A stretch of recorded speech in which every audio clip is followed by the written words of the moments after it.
আসসালামু আলাইকুম। Tourist root track চ্যানেলে ইন্ডিয়া ভ্রমণ সিরিজের দ্বিতীয় পর্বের ভিডিওতে আমি শামস কিবরিয়া আপনাদের সবাইকে জানাই স্বাগত। এই পর্বের ভিডিওতে আপনাদের সাথে শেয়ার করতে যাচ্ছি ইন্ডিয়ান রেলওয়ের দ্রুতগামী এবং বিলাসবহুল রাজধানী এক্সপ্রেস ট্রেনের ফার্স্ট ক্লাস কুপে করে কলকাতা থেকে রাজধানী নয়াদিল্লি যাবার ভ্রমণ অভিজ্ঞতা। এরই সাথে শেয়ার করব এই ট্রেনটিতে কোন কোন ক্যাটাগরির সিট রয়েছে, সেগুলোর ভাড়া কত, কোথায় থেকে টিকিট নিতে হয়, সব কিছুর বিস্তারিত। আশা করি ইন্ডিয়া ভ্রমণ সিরিজের দ্বিতীয় পর্বের এই ভিডিওটিও আপনাদের ভালো লাগবে। এই সিরিজের প্রথম পর্বের ভিডিওতে শেয়ার করেছি ঢাকা থেকে মৈত্রী এক্সপ্রেস ট্রেনে করে কলকাতায় আসার ভ্রমণ অভিজ্ঞতা। যারা এখনও ওই ভিডিওটি দেখে নাই তাদের সুবিধার্থে ডেসক্রিপশনে লিঙ্কটি দেওয়া আছে, আপনি চাইলে ওই ভিডিওটি দেখে আসতে পারেন। তো চলুন আর কথা না বাড়িয়ে এই বিলাসবহুল এবং দ্রুতগামী রাজধানী এক্সপ্রেস ট্রেনে ভ্রমণটা উপভোগ করি।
তাই এখানে সবসময় প্রচুর যাত্রীর চাপ থাকে।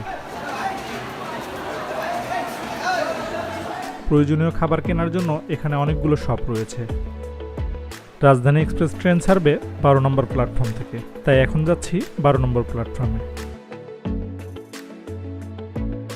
যেহেতু এখনও অনেক সময় বাকি আছে, তাই প্ল্যাটফর্মে ট্রেন আসেনি। ট্রেন না আসা পর্যন্ত এখানে বসে অপেক্ষা করতে হবে। প্ল্যাটফর্মে বসে অপেক্ষা করার জন্য খুব সুন্দর ব্যবস্থা রয়েছে। এই সিটগুলো ছাড়াও এখানে একটি এসি বিশ্রামাগার রয়েছে। এই বিশ্রামাগারটিতে বসতে চাইলে ঘন্টায় 10 রুপি করে পে করতে হবে। এখন সময় 3টা বেজে 6 মিনিট। রাজধানী এক্সপ্রেস ট্রেনটি এখন 12 নম্বর প্ল্যাটফর্মে এসে ঢুকল। এখান থেকে ট্রেন ছাড়তে এখনও প্রায় 1 ঘন্টা 40 মিনিট সময় বাকি আছে। চলুন এবার এই রাজধানী এক্সপ্রেস ট্রেনটি সম্বন্ধে কিছু ইনফরমেশন জেনে নিই। রাজধানী এক্সপ্রেস ভারতীয় রেল কর্তৃপক্ষ পরিচালিত ভারতের একটি দ্রুতগামী, বিলাসবহুল ও আধুনিক রেল পরিষেবা। ভারতের রাজধানী নতুন দিল্লির সাথে অন্যান্য গুরুত্বপূর্ণ শহরের মধ্যে দ্রুতগামী রেল যোগাযোগের জন্য এই সেবা চালু করা হয়। ভারতীয় রেলের ট্রেনের সময়সূচির মধ্যে সাধারণত রাজধানী এক্সপ্রেসকে সর্বোচ্চ গুরুত্ব দেওয়া হয়। 1869-70 সালের রেলওয়ে বাজেটের একটি নতুন দ্রুতগামী ট্রেন চালু করার সিদ্ধান্ত নেওয়া হয়, যা 18 ঘন্টার কম সময়ের মধ্যে নতুন দিল্লি ও কলকাতার মধ্যে যাত্রা সম্পূর্ণ করবে। তখনকার সময়েও সবথেকে দ্রুতগামী এই ট্রেনে যাত্রা সম্পূর্ণ করতে 18 ঘন্টারও বেশি সময় লাগত। 1969 সালে 1 মার্চ দেশের প্রথম রাজধানী এক্সপ্রেস ট্রেন বিকাল 5:30 দিল্লি থেকে ছাড়ে এবং পরদিন সকাল 10:50 হাওড়ায় পৌঁছায়। এই 1451 কিলোমিটারের যাত্রা 17 ঘন্টা 20 মিনিটে সম্পূর্ণ হয়, যা ভারতীয় রেলের ইতিহাসে একটি নতুন রেকর্ড গড়ে তোলে। সময়ের সাথে সাথে পরবর্তীতে অনেক রাজধানী এক্সপ্রেস ট্রেন চালু হয়। এবার ট্রেনে যাত্রীরা উঠতে শুরু করেছে। চলুন আমরা উঠে এই ট্রেনের কোন কোন ক্লাসের সিট রয়েছে সেগুলো দেখে নিই, এরই সাথে ভাড়াসহ বিস্তারিত ইনফরমেশন জেনে নিই। প্রথমে আমরা দেখব এই ট্রেনের AC first class. AC first ক্লাসে 2 রকমের কেবিন রয়েছে, একটি 2 জনের জন্য যেটিকে কুপ বলা হয় এবং একটি 4 জনের জন্য। এই রাজধানী এক্সপ্রেস ট্রেনটি সম্পূর্ণ শীতাতাপ নিয়ন্ত্রিত। এটি হচ্ছে রাজধানী এক্সপ্রেসের ফার্স্ট ক্লাস 2 টিয়ার কুপ। এই কেবিনে রয়েছে একটি আপার বার্থ এবং একটি লোয়ার বার্থ। উপরের সিটে যাবার জন্য খুব সুন্দর ব্যবস্থা রয়েছে। এখানে দেয়া আছে কম্বল এবং বালিশ, এরপর বেডরোলও দেবে। এখানে মোবাইল এবং ল্যাপটপ চার্জ দেওয়ার ব্যবস্থা রয়েছে। সার্ভিস কল করার জন্য এখানে একটি বাটনও রয়েছে। কোনো কিছুর প্রয়োজন হলে এই বাটনে প্রেস করলেই তাদের লোকজন আসবে। নিচের দিকে একটি ছোট্ট টেবিল রয়েছে। কেবিন বা কূপগুলো খুব সুন্দর পরিষ্কার পরিচ্ছন্ন। চলুন এবার 4 জনের কেবিনটি দেখে আসি। এটি 4 বেডের কেবিন। দুপাশেই আপার বার্থ এবং লোয়ার বার্থের মোট 4টি সিট রয়েছে।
করে ভ্রমণ করতে যাচ্ছি। এবারের এই ট্যুরটি আমার ফার্স্ট ট্রিপ, এত বড় সোলো ট্রিপ। এখানে 2 জনের সিট রয়েছে। কেবিনে একটি সিট আমার আর একটি অন্যজনের। জানি না সে কোথা থেকে উঠবে বা আসলে এই সিটে অন্য কেউ আছে কি না তাও আমার জানা নেই। যাই হোক, ট্রেনে উঠে সব কিছু গুছিয়ে নিলাম। এখনও ট্রেন ছাড়তে বেশ কিছুটা সময় বাকি আছে, তাই কেবিনে বসেই ট্রেন ছাড়ার অপেক্ষা করছি। यात्रियों से अनुरोध है कि वे अपनी यात्रा टिकट किसी भी कारण से किसी अनधिकृत व्यक्ति को न दें। 1 মিনিটও ডিলে না করে ঠিক 4:50 শিয়ালদা স্টেশন থেকে রাজধানী এক্সপ্রেস ট্রেন ছেড়ে দিল নতুন দিল্লি যাবার উদ্দেশ্যে। এখান থেকে নতুন দিল্লির দূরত্ব 1457 কিলোমিটার, আর এই ট্রেনটি এই 1457 কিলোমিটার পথ অতিক্রম করতে 18 ঘন্টার মতো সময় নেবে। ট্রেনটি ওয়েস্ট বেঙ্গল থেকে যাত্রা শুরু করে ঝাড়খণ্ড, বিহার, উত্তরপ্রদেশ পাড়ি দিয়ে পৌঁছাবে দিল্লিতে। এর মাঝে মোট 6টি স্টেশনে দাঁড়াবে। সেগুলো হলো দুর্গাপুরে 2 মিনিট, আসানসোল জংশনে 4 মিনিট, ধানবাদ জংশনে 5 মিনিট, গয়া জংশনে 3 মিনিট, দীনদয়াল জংশনে 10 মিনিট এবং কানপুর সেন্ট্রালে 5 মিনিট দাঁড়াবে। যদি কোথাও কোনো ডিলে না হয়, আগামীকাল সকাল 10:50 আমরা নিউ দিল্লি স্টেশনে পৌঁছাতে পারবো। সব মিলিয়ে এই ছিল এই ট্রেনের রুট পরিচিতি।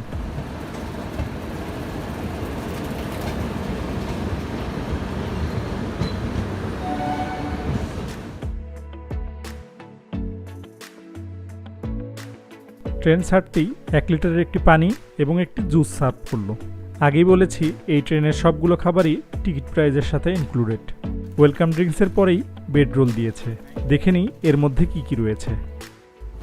এর মধ্যে রয়েছে বেডশিট, টাওয়াল এবং গায়ে দেওয়ার চাদর।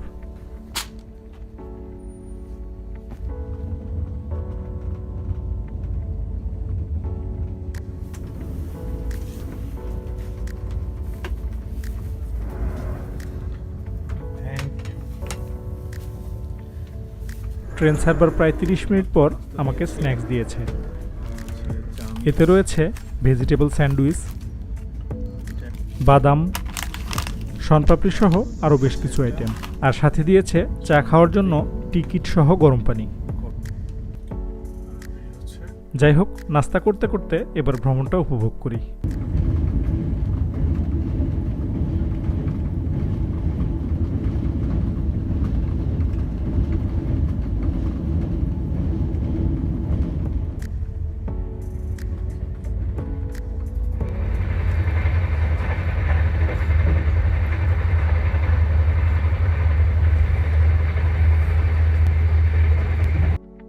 ভোর 5:45 আমার ঘুম ভেঙেছে, আর বাইরে তাকাতেই দেখি আশপাশে ভোরের আলো ফুটেছে। আমার যতটুকু ধারণা, এখন আমরা আছি উত্তরপ্রদেশে। ইতিমধ্যেই আমাদের ট্রেন প্রায় 1 ঘন্টা লেটে চলছে। সকাল 6:49 চা, বিস্কিট এবং সাথে নিউজ পেপার দিয়েছে। এখানে একটি ইংলিশ এবং একটি হিন্দি নিউজ পেপার দিয়েছে। এই ট্রেনটি সত্যিই অনেক দ্রুত গতিতে চলে।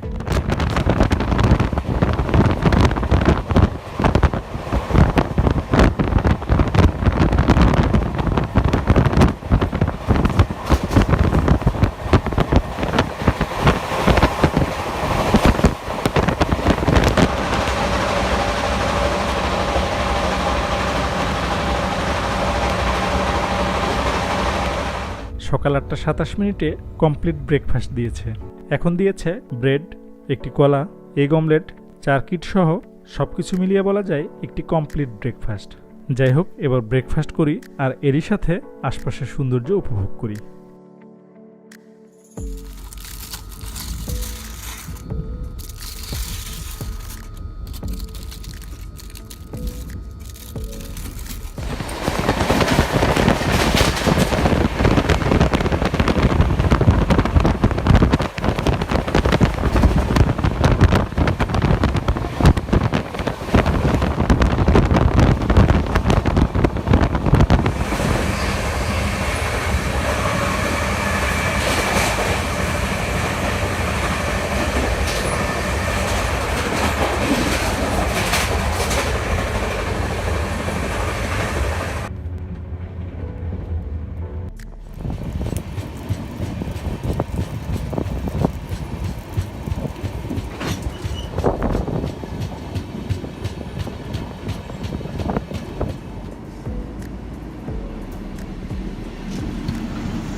আমরা যাচ্ছি দিল্লির যমুনা নদীর উপর দিয়ে।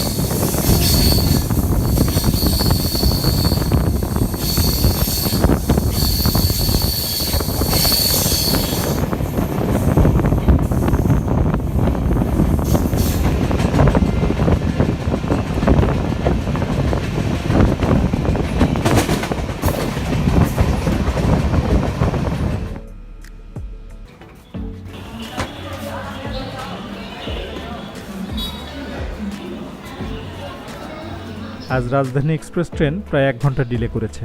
কলকাতার শিয়ালদা থেকে নিউ দিল্লি স্টেশনে আসতে আমাদের প্রায় 19 ঘন্টা সময় লাগলো। তবে রাজধানী এক্সপ্রেসের ফার্স্ট ক্লাসের জার্নি খুব চমৎকার ছিল। এক কথায় বলতে গেলে যদি ট্রেন জার্নি এমন হয় তাহলে আসলে 18-20 ঘন্টা কোনো ব্যাপার না। সম্পূর্ণ ট্রেন জার্নিটি আপনার কেমন লাগলো তা কমেন্টসে জানাতে ভুলবেন না। যাই হোক, এবার স্টেশন থেকে বেরিয়ে পড়ি। আমার প্ল্যানে ছিল আজ দিল্লিতেই থাকবো, কিন্তু আর্লি টাইমে দিল্লিতে পৌঁছার কারণে সিদ্ধান্ত নিলাম আজই আমি এখান থেকে চলে যাব আগ্রাতে। তাই স্টেশন থেকে বেরিয়ে একটু